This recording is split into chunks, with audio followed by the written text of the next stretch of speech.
Welcome back to the 12-Sided Guys. We have Matt still playing Pine. Hello there.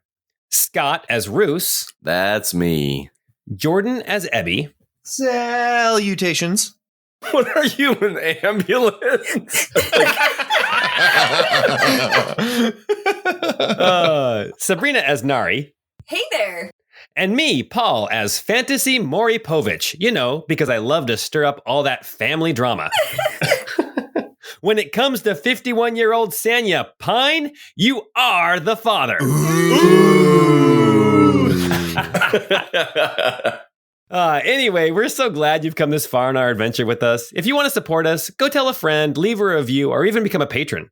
There are a lot of perks for being a patron, including some that aren't listed on Patreon.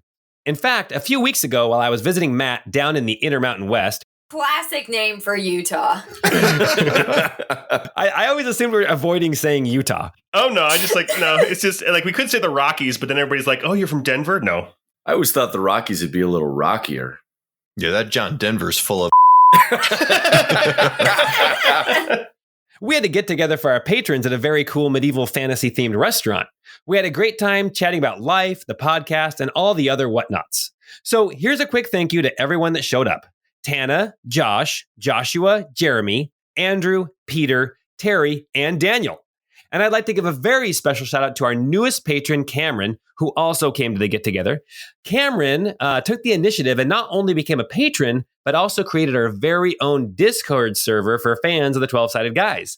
Now you can join the server by following the link in this episode's description. So, Cameron, thank you so much for your technical know-how and for your inspiring singing of that Uncle Cracker hit where he's trying to convince a woman to cheat on her husband and not feel guilty about it. It was truly breathtaking. Anyway, if you're like me and you love your mom, even though she used to unplug your Nintendo if you were playing it longer than she allowed, ruining your saved game in the process, then this podcast is for you. It's the Crystal Codex, episode 62.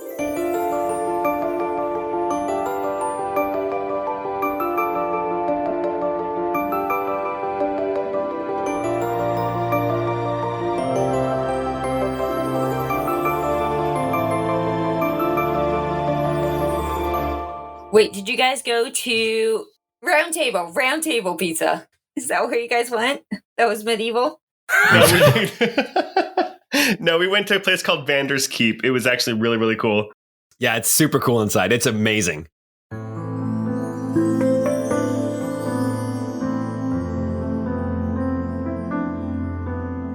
Squire, Nari shouted internally. Quick, run this message to the Queen. Kira, things have complicated in the few minutes since we left you. The city gate is still shut, but we've made no progress locating Kippin and Trippin and where they've disappeared to. However, their absence did allow Roos and Ebby to cleverly disguise themselves as these High Adjudicators. The deception was good enough for us to get on the airship, but as soon as Roos opened his mouth, the facade shattered. Fortunately, there was only one bailiff aboard, and Phobos and Deimos made short work of the man. But what's more concerning is the crew. Kira, this airship is captained by Sanya Pine, our beloved Pine's daughter. She doesn't appear to be in league with the Tower. However, she clearly holds on to honor as tightly as her sire. She perceives the attack on her charges as a slight against herself. We tried to reason with her, to explain that her passengers are trespassers, that they came into the city to break our kingdom's laws. But it was no use. Ebby's intimidation, Roos's persuasion, even her own father's pleas did nothing to change her mind. Kira, I worry how this will end. We have the strength to take the airship, but I fear the cost. Squire stared blankly back at Nari, shrugging. Kira was too distant to receive her message. The fate of the airship, and possibly Pine's humanity, laid in the party's hands. Dun dun dun. Oh, snap. That was great.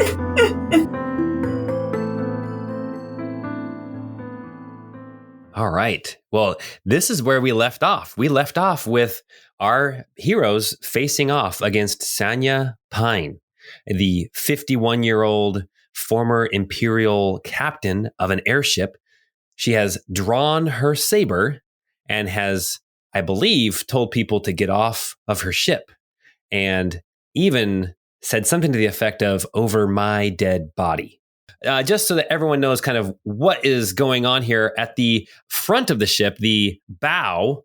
See, I got this. We have the party, we have Sanya, and we have also Phobos and Deimos. On a full-on ship, we call that the forecastle. On the forecastle, which is the bow or the front, we have the party, and we have Phobos and Deimos as well as Sanya. And then more at the, don't tell me I got this, back of the ship, the aft of the ship. Poop deck.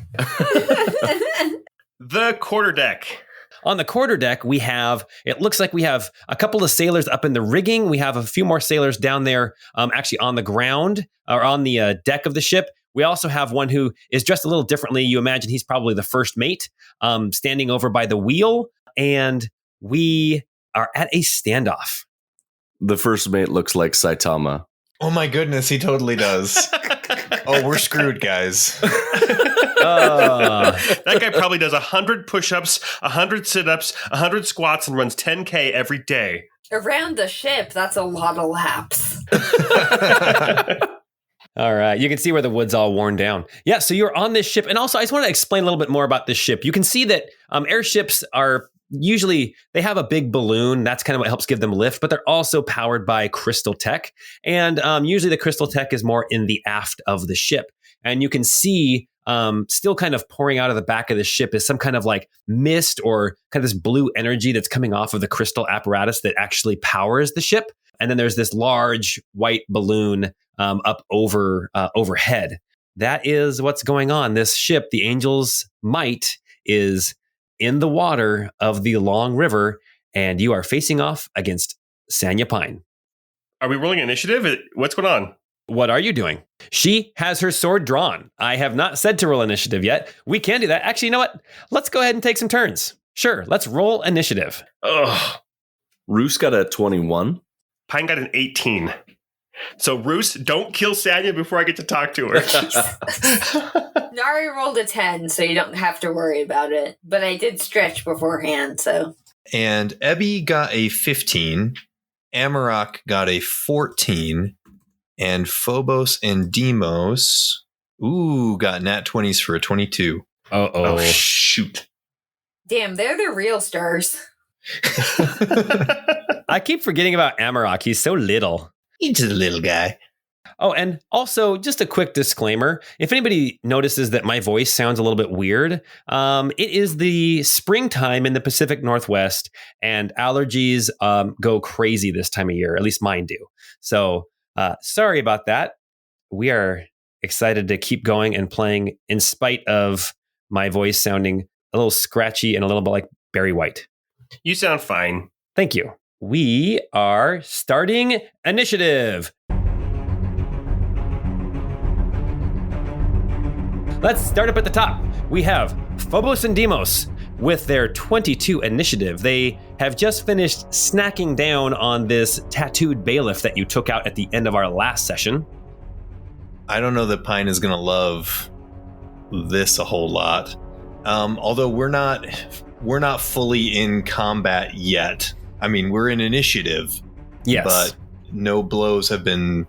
So I believe last time we left off, I had attempted to intimidate with Phobos and Deimos. So I think what I'm going to do is I'm actually going to have them just they're going to prepare an action to attack anybody that makes an aggressive move toward us.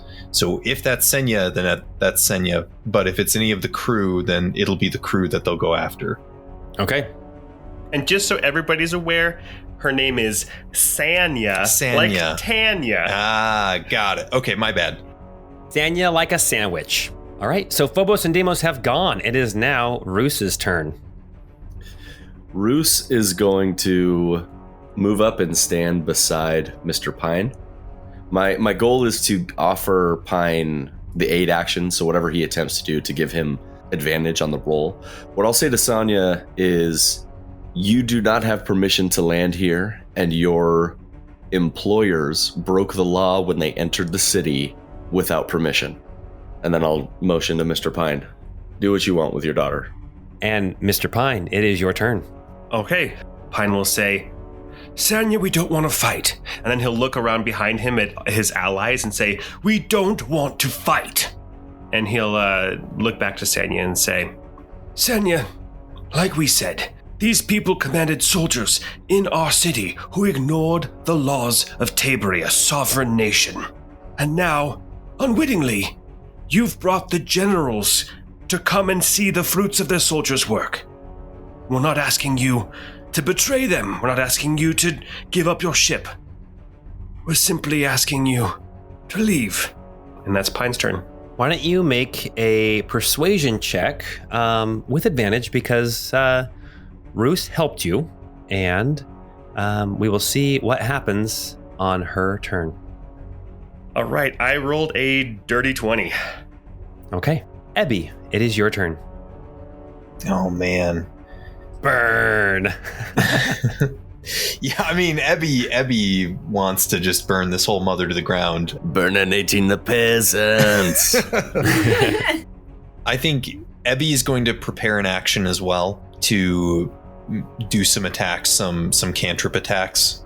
If anybody makes an aggressive move towards the group or goes to make an attack themselves. So we'll do that, but I think he is also going to continue to kind of say to Sanya, if you and your men do not retreat from the ship, they will be removed by force.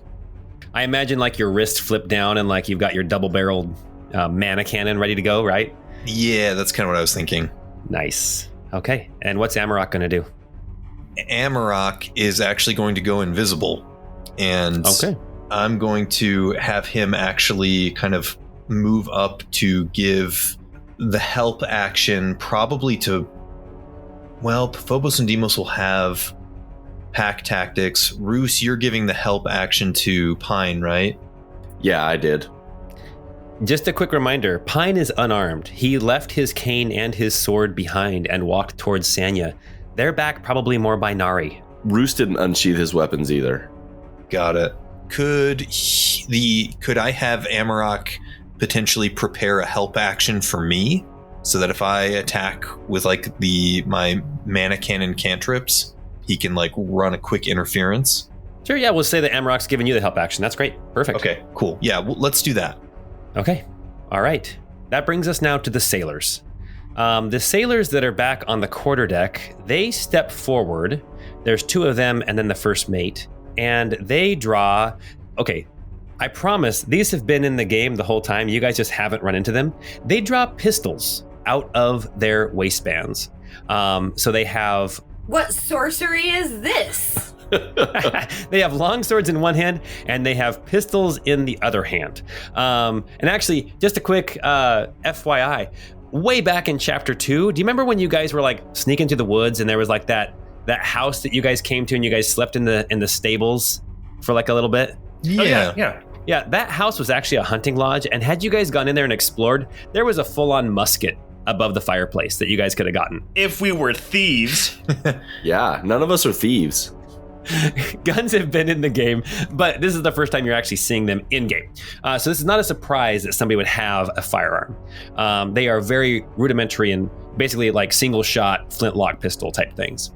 Every once in a while, you will find like a magical pistol that might like change the damage type to ice or fire or something like that. But these look like they're just mundane flintlock pistols. And so these sailors, all 5 of them, they all draw their pistols, and the 2 that are in the rigging come down the rigging a bit, and they're now standing on the deck.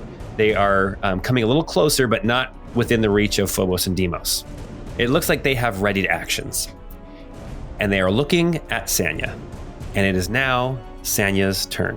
Sanya looks at you, Pine, and she says, Father, I understand your predicament, and I understand your plea, but I now plead with you. Get off of my ship, and you can go. I will wait for my charges. I will not enter the city. but I must stay here to fulfill my obligation that I have given my word to do. Surely you understand that, Father. Oof. She has not sheathed her sword, but she has let the point drop down to the ground. Okay. We'll see what happens next. Nari. Man, I was really hoping this would be resolved. Before your turn, Nari, Pine, why don't you go ahead and make just a quick perception check? Pine rolled a nat 1 for a 4 because his eyes are filled with tears. Yep. Okay. All right, Nari, it is your turn. Yeah, I was really hoping this would be resolved before it came to me. I do think Nari will take a step forward so she's closer to Pine because he does not have a weapon. Okay. We'll kind of step behind him, prepare to stand in front of him if necessary. What if we make a compromise? What if you don't leave these waters until we've figured out how to best deal with your charges?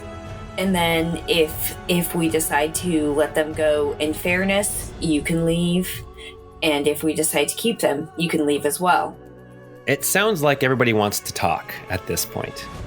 So at this point, we'll keep the initiative order where it's at. The next person to go will be is the first mate, and he is going to he's going to come around off of the quarterdeck down kind of more midship to get a little closer to Sanya, but he is eyeing her to see what she recommends. And you can see he also has a pistol and a sword in hand. But we're going to now leave initiative. And if we jump back into initiative, we'll start right back up at the top with Phobos and Deimos because we did a whole round. Okay. Sanya, listening to you, Nari, she nods and she says, I tell you what, I will allow you safe passage off of my ship, and I will wait here for my charges. And if they do not come back after I wait a sufficient amount of time, then I will leave of my own volition. What if you stay? What if Queen Kira was interested in procuring this ship? Would you be open to that? Make a persuasion check, only because tensions have been so high. Well, I'm not very good at that. Oh, but you're Nari nat 20. I rolled a 15, so 14. She's listening, at least, to what you have to say. She says, I am not opposed to working for the Queen of Tabery, should this contract end. However, I hope you understand that currently I am under contract and I will do everything in my power to uphold my end of this contract. I understand that. You're an honorable woman. Would you truly help fugitives escape? Fugitives according to who? Well, you happen to be in the kingdom of Tabery. Yes, I do. But you know as well as I do that that's not always the case. Father, you've gone to war with other nations and other peoples, even though it was not legal to invade their land. You have done this. You know that when it comes to war, legal matters are never quite as clear as we'd like to think they are. And she reaches into her jacket and she pulls out a piece of paper. And it is kind of rolled up, kind of scroll looking, but it's unfurled. It's got a little seal on the bottom of it. As you look at the seal, you can see that it is a black wax with a tower imprint in it. And she holds it out to you, Pine, and she says, "This is their declaration of war to any nation that opposes their rule." So legally, I guess you could say they are at war with Tabery and they are well within their rights to do what they think is right. Sanya, the war that I fought with the Empire was a war of defense. The Empire came in, the Empire took from Menarest. Father, that was not your only battle. That was your last battle. Pine, you being a military man, you haven't done war crimes or anything like that, but you've had to fight battles that you necessarily did not believe in wholeheartedly, I would assume, right? That's true, yes. You're right, Sanya. But a blanket declaration of war for any who do not follow their laws, that is war crime. In this age since the Shattering, Who's to say what country is legitimate? I'm not saying that I agree with the Tower of Adjudication. I am saying that in this age, with the downfall of the empire, with countries splitting, with now even Dolene is now two nations because two twins could not agree who was the rightful leader, right? I mean, we live in an age of unprecedented change, and I am just trying to be as honorable as I can, as well as give my men, and she points back to the sailors, a good livelihood and a way to actually use their craft and their skills to better their families and their situations. So in trying to be honorable, you have landed on the coward's path of not having to take a stand for anything and just letting the money dictate what you should do. Abdicate your choice. Nari is going to elbow Abby so hard and be like, look, we just got her to calm down. Do you want Pine to have an aneurysm? No, I agree with Ebby. She's hiding behind this honor, decidedly not taking a stand for something she believes in or does not believe in. This is stubbornness. I'm leaving. She nods at you, Roos, and she says, a wise decision. But your ship is not welcome here ever again. And so help me, if I see this ship fly in the skies above Tabery, then with Lord Allel as my witness, I will strike it down with lightning and thunder. Well, I understand that, like, we're in a disagreement here, but you don't have to be so violent about everything. Ebby's like in a huff in the back there. Honestly, I hate to side with Pine on this one, but she's doing her best. You have a noble spirit. You always have. Yeah, Ebby's like pacing like an animal that wants to just leap into the fray. Like he's pretty pissed. Anything. Wait, are you still in the shape of a moose? An elk? No, just a moose pacing back and forth. A majestic elk. No, Ebby is riled up. Yeah, I get that. And you can see the tension in Sanya's face and in her shoulders. Anybody who has been around Pine for a while recognizes a lot of Sanya's mannerisms are very similar to Pine's at this point. It's my party. Her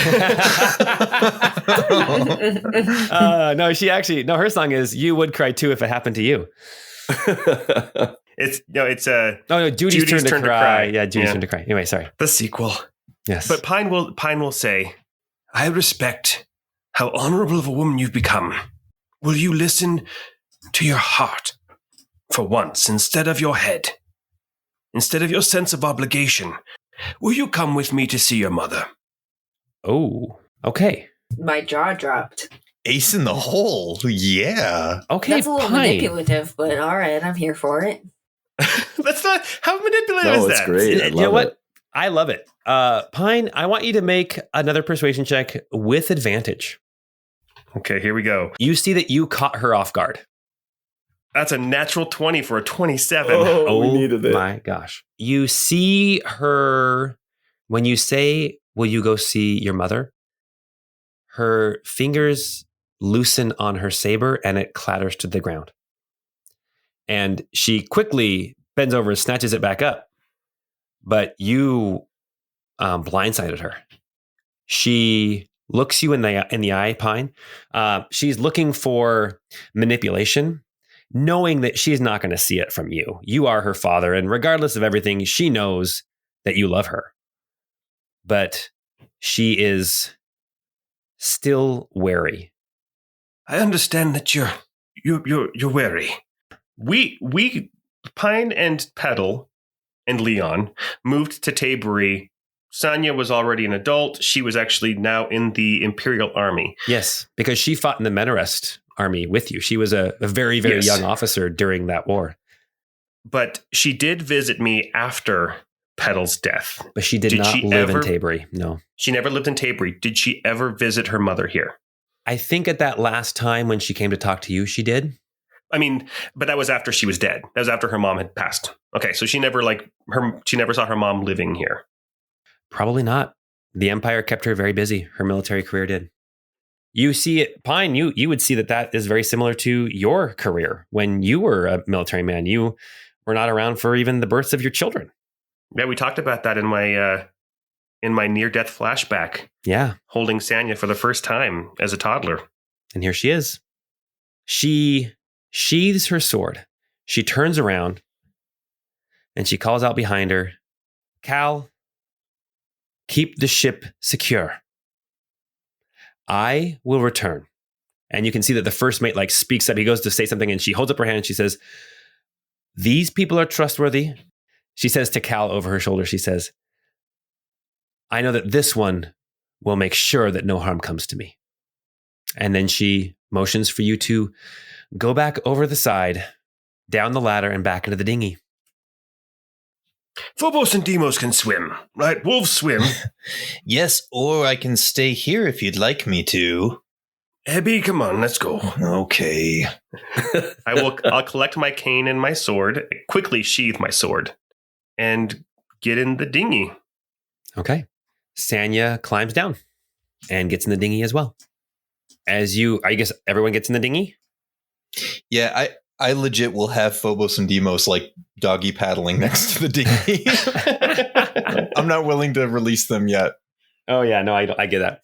As you guys are about to start paddling away, Sanya turns back to the ship and she says, Cal, no one comes on this ship while I'm gone. No one. And he says, aye, Captain. And then you row away back towards Tabery Landing. Man, you run a tight ship there. I really respect that. She says, I had a military dad who really instilled some of those qualities in me. It wasn't always easy living with me, I know. Let's go see Mom. Okay. Let's go see Mom. Ebby is going to mutter under his breath something to the effect of, and sometimes it's shocking how far the apple falls from the tree. Are you letting her hear it? Yeah. Oh, yeah. Are you all wrapped up like a bedouin right now? Or are you wearing your fake face? Are you still disguised as Trippin? Oh, yeah, I guess you guys never dropped the... Yeah, I don't know that I ever dropped the disguised self from me looking like Trippin. So I guess a peek behind Ebby's kind of hostility here. Basically, he sees the Empire and the Adjudicatorium as these are the people that have enslaved and murdered all of his people and are responsible for killing or threatening Lord Moshe. These are the bad guys, wholeheartedly. And so anybody that allies with them, he sees as equally condemnable, you know? Right. Not saying that he's right, but that's why he's kind of angsty now. Well, I love the fact that you guys are thinking about emotions as opposed to just what's right and wrong, because that's a very human and very realistic way to respond to a situation like this. So, okay. Yeah, you guys paddle back across the river, fighting the current as you land back at Tabery Landing and get off of the dinghy. And Sanya waits for you to lead her to Arturian's temple. If it's all right with everybody, Sanya and I can go alone and I'll regroup with you. I can send word through Squire. We can reconvene. You can continue the search for our missing adjudicators. And you sure you'll be safe? Are you sure we shouldn't just have someone come along with you guys just to make sure you all are as safe as possible? Who has the sword? I do. Nari has it right now. Okay. I'm happy to do whatever. If Sanya has kept up her training, as I have no doubt she has, could not possibly be any safer with anyone else. I wasn't talking about her protecting you. And Abby's just eyeing her, just full on glaring daggers at this woman. Nari will kind of step forward and say, I just mean she doesn't want to seem to hurt her charges, which makes sense, but would it be okay if I accompanied you? I'm happy to stand at the entrance of the temple. I don't want to interfere in your guys' moment. My only question is this. If Kippen and Trippin attack Mr. Pine, what are you going to do, Sanya? She puts her hand on Pine's shoulder and she says, this is my father. I will make sure that no harm comes to him, in spite of his... In spite of his what? Finish your thought, young lady. Could I actually ask you to do a persuasion check on Ebby? Oh, yeah, sure, for sure. Let me see what her persuasion is. She rolled an 8. Okay. I don't know that that's enough to make Ebby feel comfortable, but I don't think he's going to put up a fight. So he's still very leery. It could be a 12 intimidation instead. I don't know what I would compare that necessarily to. No, it's definitely, she was trying to persuade you, but I think Ebby's just not having any of it. Yeah, I think he's just not going to be very trusting in this case. That's fine. That's cool. All right. What I will do, though, if it's okay, Paul, I'm actually going to have Ebby telepathically tell Amarok to trail them and to kind of be there to help Pine just in case. Awesome. Okay, so we're splitting the party. I just kind of would like to trail you guys, but I guess I'm not wanted here. Nari, if it would make you feel comfortable, that's fine. But like I said, honestly, I would feel much more comfortable if you were part of the effort to track down the adjudicators. I'm worried. I'm worried that the constabulary may not be safe. Well, that's where we have our prisoners. That's where I was headed. I'll go with you, Roos. That is where we should go, yeah. But be safe. And I'll join you as soon as I can. I can't pass up this opportunity. Sanya, I haven't seen you in years. And I hate the way we parted company last time. Regretted it ever since. This is Crumbles. Remember Mom's old chubby pony, Crumbles? Oh, yes, the fat pony. Yes, I remember Crumbles. So this is Crumbles, the new Crumbles. Okay. She reaches up to pet Crumbles. How does Crumbles respond? Honest, I was going to have you tell me, because thinking back to Crumbles' origin, there was a bit of something, some kind of presence in Crumbles. I think Crumbles, you don't know necessarily why, but as she reaches up to pet Crumbles' nose, Crumbles kind of rears back. Doesn't lash out or anything, but just kind of rears back and gives a little snort, basically saying, "You're not welcome to touch me." And if you want to make an insight check, Pine, you can. You have a telepathic communication with Crumbles. I rolled an 8. That's all. Just untrusting. Well, then let's split up. All right, we have Pine and Sanya going to the Artarian's temple, and we've got Ebby, Nari, and Roos going to the constabulary. I'm going to clear initiatives, and why don't we go ahead and have an initiative roll. One person from the group of 3, and then Pine. So we'll see who goes first. Okay, Pine rolled a 12. Roos, I nominate you for our initiative roll. All right. I'm not great, but we'll see. I got a 7.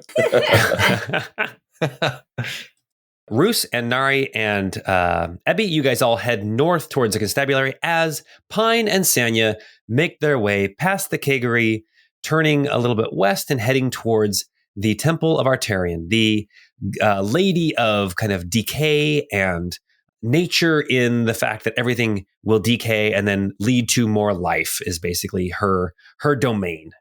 As you approach the temple, as I explained it a couple of sessions ago, there's basically like these different wings that come off of the central part of the temple. And those different wings are basically these giant tombs or giant compost bins, basically, where followers of Artarian they can have their bodies interred there, and then their bodies will become part of the soil, and then that soil can be used to help regrow new plants and new food, that kind of thing. It's kind of a way that Artarian's followers will express their devotion even in death.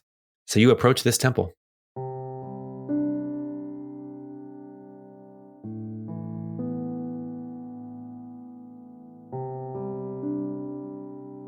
As you know, your mother was very sick at the end, and we had to make arrangements for her, and I thought that this was probably what she would have wanted. She didn't really remember in the end. But this is the Temple of Lady Artarian, and as you know, her body has now become part of the growing things all throughout the city and even outside the city. But I'll show you where the ceremony took place, where we laid her body. She nods and she follows behind. As you walk in, she says, "Father, what brought you back here?" I'm not saying to this place, to Tabri. I'm saying to this, and she motions at your sword and at your fancy jacket, your ambassador's jacket, basically. Why can you not just rest? I've tried a number of times.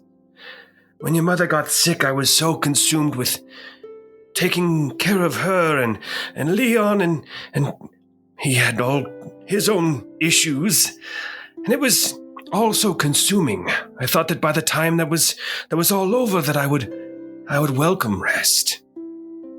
But I couldn't be still. I couldn't sit still and watch injustice. I couldn't sit still and watch another sovereign nation crumble to the will of a bully. Let's be honest, a bully. I wrote you once. Anyway, I didn't get it. It was a sentimental thing, and it was more of a, in case I die, see that this makes its way to Captain Sanya Pine. Anyway, I traveled with my colleagues 5 years ago. Then the world ended, and I thought now would be the time to rest. I couldn't be still, not with... You know the angry one? My friend, the angry one. Well, his name is Ebby. He is a deacon. Make an insight check. That's a 14. Okay, well, she rolled a natural 19. You cannot read anything in her expression.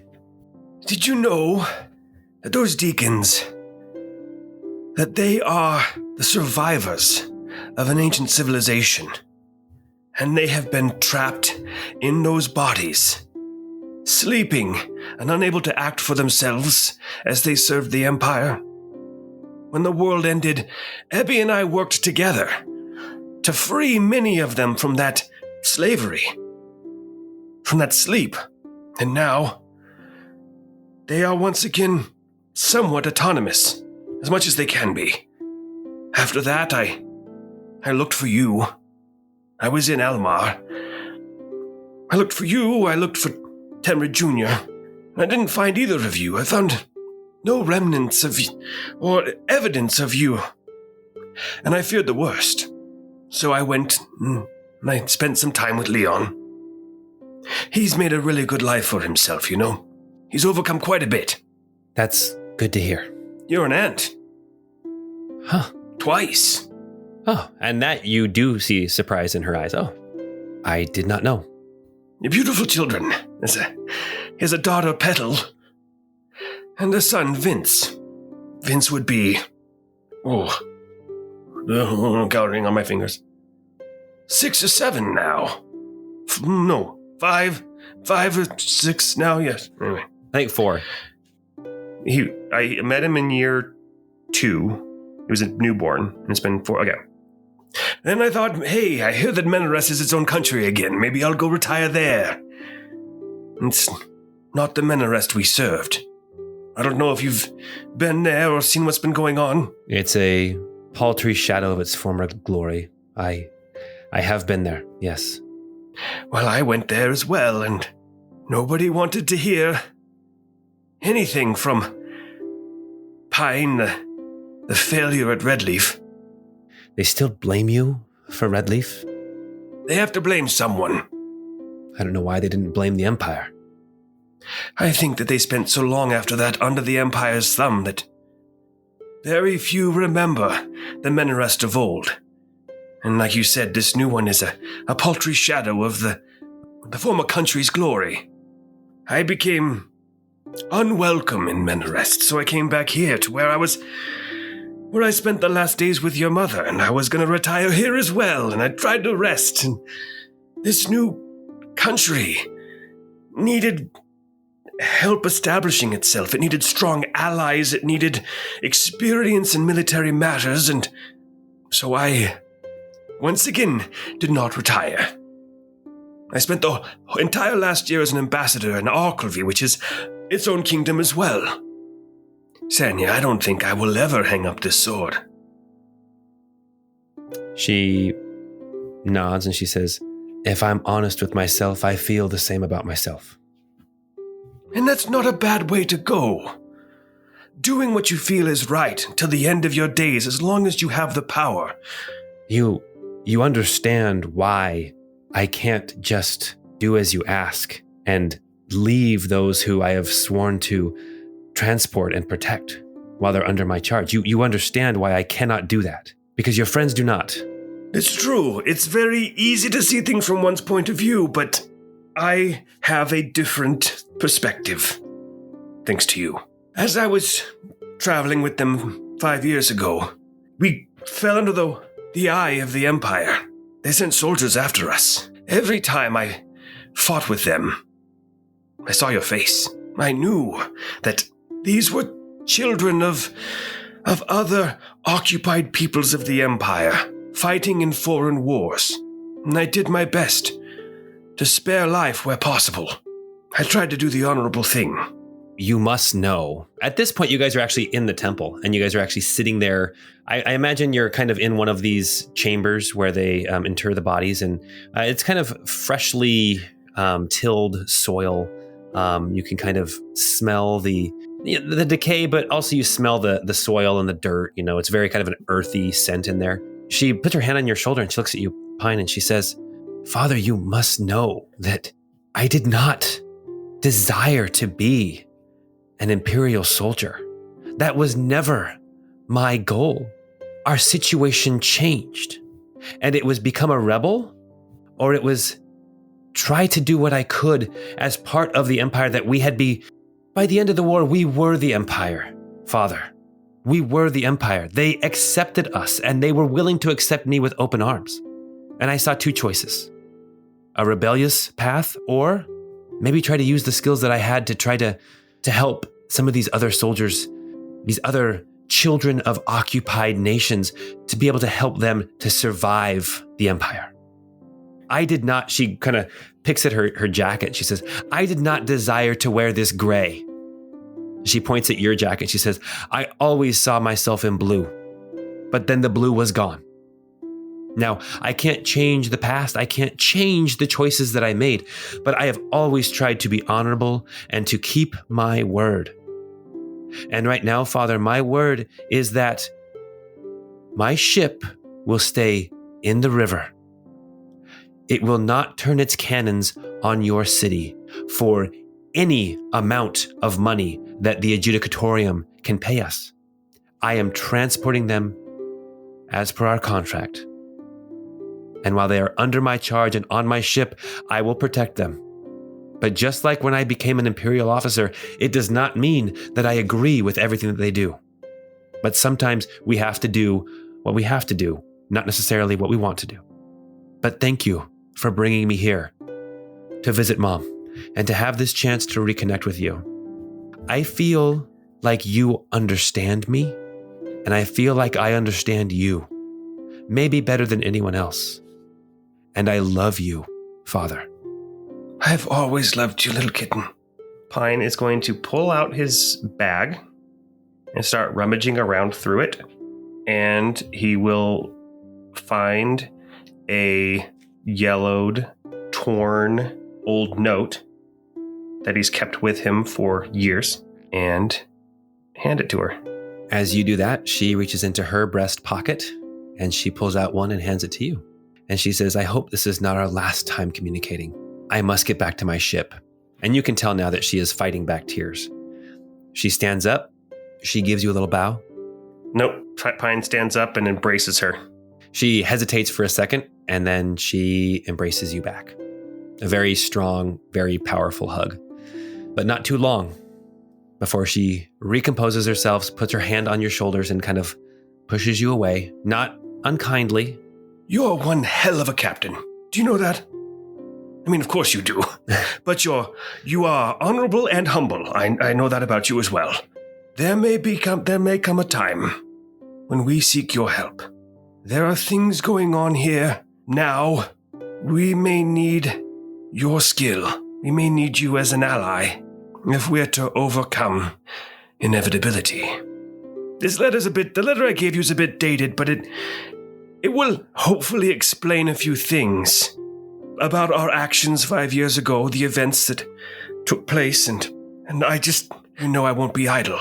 But inevitability is real, and I think we have a chance to turn it back. When I'm done with this position, if there's a job for me here in Tabury, I will come back. I will give Queen Kira of the Kingdom of Tabury the first option to pull a contract for me. She will accept it. I will make sure of it. She bows and turns on her heel and walks out very, very officially, very brusquely, very officer-like, leaving you there, Pine, in the Temple of Arterion. One thing she does say as you hand her that note, she's like, why is it burned around the edges? There was a wall of fire and That was that episode, right? Yes, it was. That happened right after I wrote that letter. I think, that was that very episode. Oh gosh, that was something else. But I will also say that over the years, Pine has added little bits to it. Very cool. So it's because that's horribly out of date at this point. All right, leaving Pine to sit there in the Temple of Arterion. Pine, at some point, if you want to read that letter, that is fine as well. The letter that Sanya had written to you. As we join Ebby and Nari and Roos, the kind of the city hall is on the western side of this building, and then the constabulary is the eastern side of this building. It's a place you guys have all been before, and you approach the constabulary. As you approach, you can see that there are a couple of these constables that are standing out in front of the constabulary, as they were before. It looks like they are more at attention and more kind of aware of what's going on. Definitely more or less at ease than they were last time you were here. They are aware that things are kind of off, and you approach the constabulary. I think Ebby is kind of muttering under his breath, just being like, and I can't believe that she's related to him. How could somebody coming from that stock still be so blind to the atrocities that they're helping perpetuate? And he's just kind of muttering frustratedly under his breath. It wasn't too long ago where you probably could have described me with those same words. Yes, but you're Roos, and you know, with the vest and the mustache. I mean, who could have thought you were capable of evil, personally? Yeah, I mean, I am fairly handsome. I get that. And stylish, too. Let's put that in there. I didn't say anything about handsome. Oh. Don't get ahead of yourself here, bud. Scott just wants it to be canon. Oh, no, I was just trying to make Roos awkward. I mean, when I worked for Howling Talon, I worked for them, and I felt like my code of honor was following these rules that they had prescribed for me. And it had nothing to do with morality. It had everything to do with honor. And that's what I see in her. I suppose. I just... To ally yourself even passively with a group that can cause such damage, it feels like it requires just a moral ambivalence that would be shocking to me. To be fair, any group can cause huge damage. I think it's hard to align yourself with someone who's powerful without taking on that risk. We're a group and we didn't cause huge damage. Yeah, not at all. We did screw up the planet. I mean... Oh, gosh. A fair point. We did destroy the planet. You guys are standing there. The constable goes, wait, what? You guys destroyed the planet? It's just a thing people say. It's just a phrase, you know. Oh, there I go, destroying the planet again. Oh, gosh. It's like when you really wreck a toilet. Oh, gosh. You should have seen how I destroyed that planet the other day. Woo! Burritos, let me tell you what. Destroyer of worlds. All right. Well, you guys are here at the constabulary. What would you like to do here? I want to go check on the tower guy that we've got. Oh, the two of them that are in the oubliette?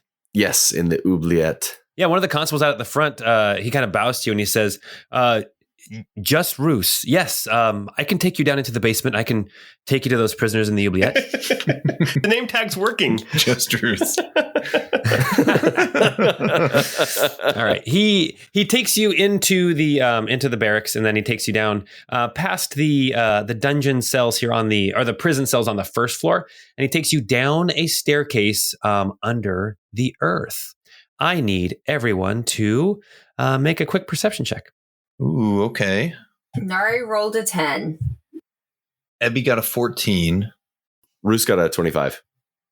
As you start following this constable down the stairs, Roos, something tickles the back of your neck, like hair starts standing up on the back of your neck.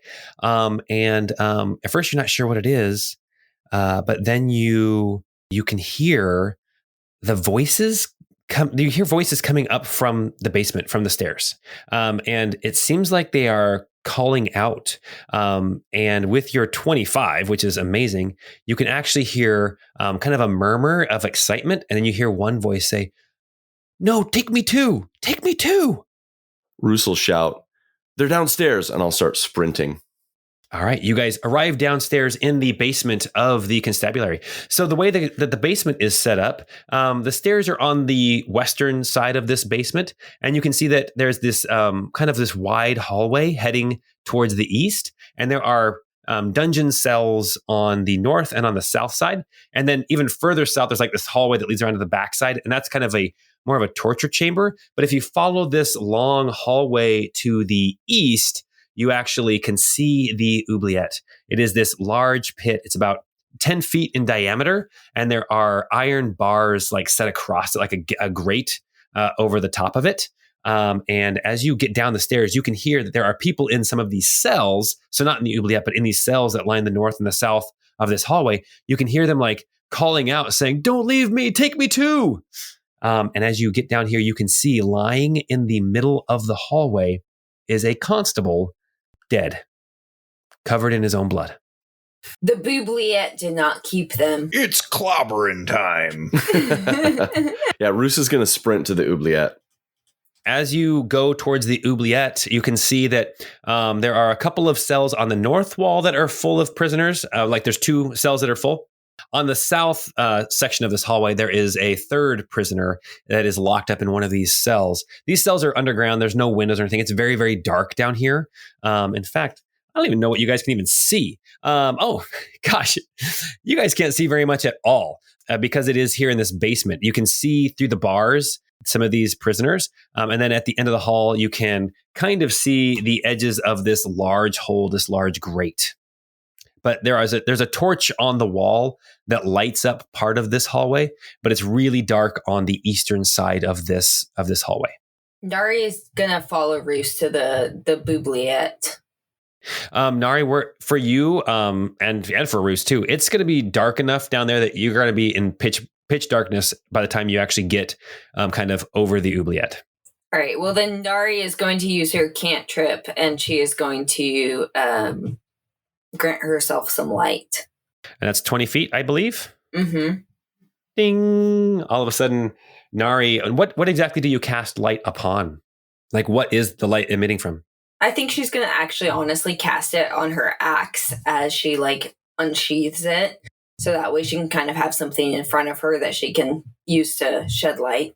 All right. Now you can see further down the hallway as you approach the oubliette, you can see this large pit, and you can see that the bars that go across the top of it, it's like this solid grate, and there's like one section of the grate you can lift up as like a hatch. Can we see anything down into it? Yeah, are there people down there? As you get closer and as you look down in, you can see that it is actually empty.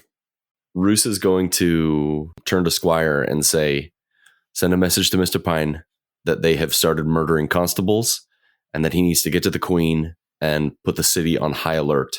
Any people from this tower of Adjudicatorium are to be attacked and apprehended on sight." Ebby is going to go to one of the cells and just say, "I'll put in a good word for you with the constabulary if you'll tell me which direction they went. Did they go down the drain?" Make a persuasion check. I've got super good persuasion. Here we go. Oh, I got a 19 for a not natural 20. Nice, a dirty 20. He thinks about it for a second, and he says, they showed up out of nowhere. They came and they slaughtered that guard. And then he kind of motions across the hall to this other cell across the hall. It's empty. He says, they went in there. Well, let's go, guys. Nari will run towards there. Yeah, as you guys go in there, you see there is this small 10-foot by 10-foot cell. Yeah, it looks like any other prison cell. You can see there's manacles like on the wall. There's even like one of those big, huge like balls with a chain and an ankle lock on it, just resting there on the ground. We need Pine there to like tap on all the stones. Nari will kind of look around for any sort of escape route or anything like that. Okay, make an investigation check. If somebody wants to help, you can do it with advantage. Yeah, can I help her with that too? Yeah, sure. Oh, thank heck, because I rolled a 5 and then a 7. Not great. It seems like a solid cell. I was going to say, we might need Roos to investigate this one. Yeah, I'm fairly certain they teleported themselves out. Well, you do remember that you saw the 2 adjudicators like disappear. Yeah, this is a solid cell. But why come over to this cell? I mean, I guess it doesn't matter, but why go through the effort of specifically coming through here? I think there's 2 places that we could either go. We could either go back to Angus's. If there are other people from the tower, they might say that's where it happened. They might go there to get information, or to the Queen. I think we need to go to the Queen. All right, let's go. Let's ride. You guys are going to split and take a mad dash back towards the castle. At this point, Pine, you've also gotten that same message to go and help protect the Queen. Okay, so Nari said, let's ride. I want to know what the riding situation of Ebby and Roos is. That's none of your business. Yeah, that's private information, I think. Well, at this point, Phobos and Deimos would still be around. Yeah, they're probably hanging around outside the barracks here. No wonder Abby's so upset. Pent up aggression or something? Well, you can't use that spell slot, and the wolves really haven't got a chance to do anything. Oh, that's true. Although they did eat that one dude. They got one guy in there. Yeah, they definitely did that. But I was just saying that that Roos gotta ride the wolves instead of Abby. That's all I was saying. Stupid Phobos and Deimos. Not like I care or anything. Yeah, I mean, me either. This is fine. All right, you guys leave the constabulary. Pine, you start rushing up towards the upper city, towards the castle. And we'll say that you guys all reconvene there in Tabury Keep as you guys all meet up kind of right in the front of the castle, and you rush into the courtyard of the keep as they open the gate for you again. You see Brinby and Hebo, as well as Briok, are there in the castle, protecting it like you had asked them to in our last episode. And they see you come rushing in, and Brinby asks, "What's going on? Why the rush? Is the Queen in danger?" Did we bring Angus into protective custody like we said? Is he here? The barkeep, yes, he's here. Okay. Where are they being held right now? We have reason to believe that these adjudicators that have come into the city may be able to teleport. Teleportation. Give me a break. He's in the Tower Keep with the Queen. Well, let's go. They killed constables! I was waiting for somebody who actually observed the constable death to say that, but anyway. They've killed constables. I had a very touching moment with my daughter. Yes, they've killed constables now too? Yes. So one civilian and now constables. Yeah, you guys go into the Tower Keep, and you see in that entry hall, that small hall, you see Kira is sitting on her throne talking with Beatrice, the butler. Again, she looks frazzled, and you come rushing in, she says, Any word? Have you figured out anything about what's going on with these bailiffs? As we arrive, we'll say, they're able to teleport. They freed the prisoners we took at the keggery. Queen Kira, they have been murdering constables. Anyone that's been in their path, they have been murdering. We're afraid they're coming after Angus or you. But we did negotiate next dibs on the airship, so... This is my daughter. It's kind of a family deal with, families and friends. So does that mean like 40% off, or like what are we talking about? It means first dibs. She's got to make a living, man. We must find these adjudicators. We must put a stop to what they're doing in this city. I need you to find them. I will send out the constables to help track them down, but I have no leads. Honestly, the only leads we have too are you're in charge of the city, so you would be an important person for them to come judge. Angus already was going to be judged. They're after this sword. And they're after the sword. We're all here right now. I don't know how else we could lure them out of hiding. Those men from Arklevy. Maybe they're trying to make some sort of pact with them at the moment. Maybe we should figure out where those people are and see if our enemies of our enemies are friends. They're at the Stone Horseman, right? That's where they were staying? That's where they were staying. Yes, that's what I heard. We don't want them as enemies. And Angus is okay? Angus is here. Where is he? Upstairs. Okay, let's summon him. Angus! I'll just start yelling up the stairs. Angus! Angus! One of the guards kind of comes to it, like he was kind of like napping in the corner. Oh yeah, okay. And he goes upstairs. Then he comes back down, and Angus comes down as well. He's like, What is it you need? You were out of sight, which meant that you could have been lying in a pool of your own blood. Wanted to make sure you were okay. He kind of puts his head in his hands, and he says, all this over a stupid sword. Why don't we just give it to him? Just give it to them, and then maybe they'll leave. That was my first inclination, but now that they have been murdering people, this ends here. And then Kira says, well, then maybe we tell them we'll give it to them. Maybe we make it known that we have it and that they can have it if they will leave, and then we can put an end to them. Maybe that's all the bait we need for a trap. So do we send runners, tell them to meet us here in the throne? Or maybe we just take the sword out into public and wave it around and yell real loud. Swing it around. Honestly, they could be anywhere. We want to choose our ground. Preferably someplace where civilians won't become collateral damage. Well, we'll keep the civilians away. We will make sure that the civilians are away from wherever this goes down. It will take a little bit of time to prepare it, but my guards and my constables will be there to help you. What about the courtyard of this keep? There's walls, thick walls. If anybody is able to throw crazy spells or something, they hopefully wouldn't be able to penetrate them and damage the nearby city. She looks at you guys. She says, Are you ready to do this now? Or do you need some time to prepare? I mean, I'd love a nap, but... A nap sounds wonderful, but... It's at this point, it's getting towards evening. It's actually probably 6:30, 7 o'clock at night now. Should we go to the Stone Horseman? Would that make any sense or no? I don't know why they would have any reason to go there. I think they would go to Angus's bar and then come find Angus here is what I would assume. I was just worried that the enemy of us and the enemy of us might be friends. That's true, and the longer they spend in the city, the more chances they have of learning of the plight of the ambassador of Arklevy and how he might be disappointed with not being able to meet the queen and... Disappointed that their scheme to murder her didn't go through. It's a great theory, Roos, and I tend to believe you on this, but I'd love some evidence before we start, slitting throats. That's why I leave the politicking to better men. Well, Dari will kind of unsheath the sword and say, I here it is, if we want to call them here. Better here than in the city where it hurts civilians, as you said. The longer we take, the more potential there is for death and for destruction and for more subterfuge on their part.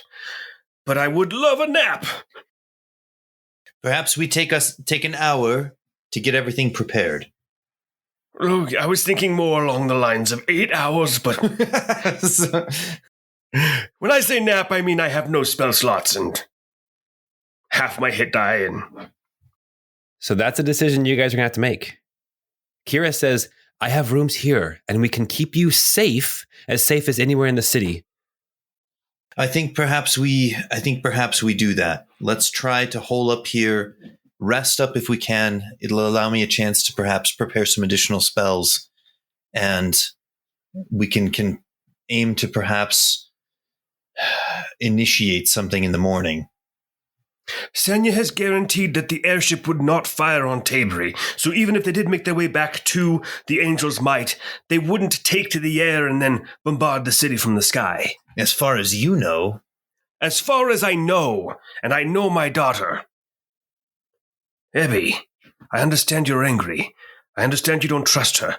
Trust me. Very well. I feel great. I think that instead of sleeping, I might feel more comfortable just hanging out in front of the Stone Horseman and just to keep watch. All right. Well, here's what's going to happen. Kira has Beatrice prepare some rooms for the three of you who are going to take some time and rest, as well as Angus, while Nari makes her way to the Stone Horseman. One quick question. Where is the sword? I think, Nari, you should leave the sword with us. I agree. Okay. The sword stays in the rooms with Pine and Ebby and Roos. And Nari makes her way... Wait, whose room does it stay in? Is it Roos and Ebby? It's all one room with beds. It's just one room. It's one room with multiple beds. This is not a fancy room. This is like basically like a barracks room that she's putting you guys up in. We're going to have a pre-battle cuddle puddle. Yes. Nice. All right. So we have the boys are staying in a room with Angus while Nari makes her way over to the Stone Horseman to keep an eye on Miro, the ambassador from Arkelvy, to see what he might be up to in this whole situation. And that is where we're going to stop for tonight. Oh my goodness, guys. What an episode. That was a marathon. Emotionally exhausting. I was going to say really quick, though, Nari, Crumbles would accompany you. Nice. I also took a short rest, so I did like one dice, which rolled a 10, so that was pretty cool. But yeah, let's talk about all this stuff in between. And when we get together next week, we will see what happens. So thank you guys for joining us. If you like what we're doing, go check out our new Discord server and let us know. You know, we have a place for fan art, for comments, for theories, all that kind of stuff. Also, we have our Patreon. We also have tweets and all that kind of stuff. Do we though? Well, I don't know. I used to talk about the Twitters and stuff, the tweets and the twits and stuff like that. Links in the description, though, for the Patreon and for the Discord. Can I plug a movie I watched? Sure. Go for it. So I went to and saw Everything Everywhere All at Once. And as I walked out of the theater, like instantly top 5 best movies that I've ever seen. Ooh. It's amazing. Highly recommended by Scott. Yes. Okay, I already wanted to see it, but I'm definitely going to see it now. It's awesome. Incredible in so many mind-bending ways. And it's hard to even describe what the experience is like. Yeah. So after you're all caught up with our podcast, then go watch that movie. but only after. Only after. All right, you guys. Well, hey, until next time, we hope you have a great time.